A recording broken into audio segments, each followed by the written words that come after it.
Okay, the Broken Hearts Gallery. Who doesn't want a rom-com when things are kind of, a little bit difficult in the real world? So, Geraldine Viswanathan, who was in Blockers, is Lucy, who is this 20-something compulsive hoarder. She keeps mementos of all her failed relationships. She can't let go of them. She is working in a gallery. Her life falls apart. She has another breakup. She comes out and she gets into the car waiting outside, which she imagines is her Uber. Turns out it's not her Uber, but she won't take no for an answer initially. Here's a clip. Hello? I'm sorry. No, I'll cancel. You're not Adolfo? Who are you? My name is Nick. You just drove me home? Are you insane? What's the plan? You're just gonna, what, weaken me with paint fumes and then just knock me out with lumber? Leave me for I dead? did you a favor. I too have had a bad day. Oh my god, it's locked. No. Oh shit, this No. is the end! Can I say something? Oh. It's not locked. Oh. Okay. Good night. Thanks. So it's a classic rom-com. Meet cute. He's driven her home, even though he's not an Uber. They have different aspirations. She wants to get on and go. She wants to become a curator. He's got this dream of setting up a bijou hotel like the ones that he remembers, which kind of is a really dating thing. Not dating as in going out, but dating as in old. And she then convinces him to let her exhibit memento and detritus from broken relationships in the building that is going to be his hotel. He can get gallery space. She can help him make the hotel, and they can make this work together. Inevitably, they fall in, they fall out. The sort of the rom-com beats of the movie are hit so much on the head as almost to be kind of self-parodic.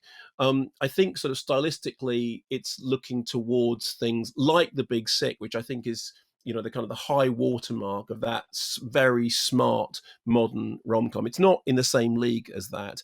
There's a lot of very sort of self-consciously snappy dialogue, particularly between our central character and her flatmate, who have this kind of almost Tarantino-esque repartee that sounds entirely unconvincing as real dialogue, but is actually kind of funny.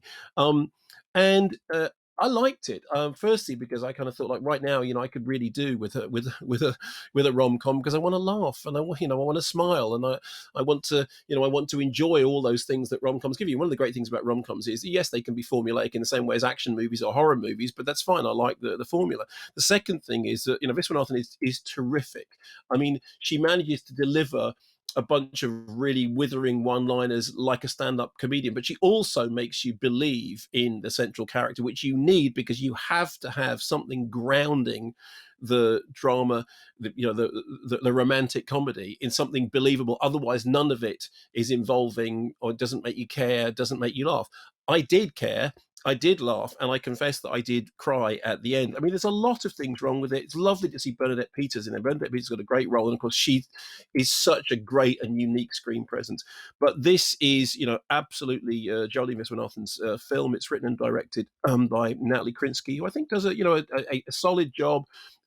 It is absolutely formulaic to the point that you could lay out every single plot beat right from the beginning, and it's not The Big Sick, but it's actually it's really good fun. Jodie Viswanathan was in Harlot recently, so she kind of has great dramatic range, and of course I mentioned Blockers before, but this is absolutely her film, and she carries it. And I laughed, I cried, and I did care, and I think that's really more than you can generally ask for in under the current circumstances. Can I just say, on the basis, I haven't seen it, and you have seen it, and Yeah, I hear your enthusiasm for it. Okay, yeah.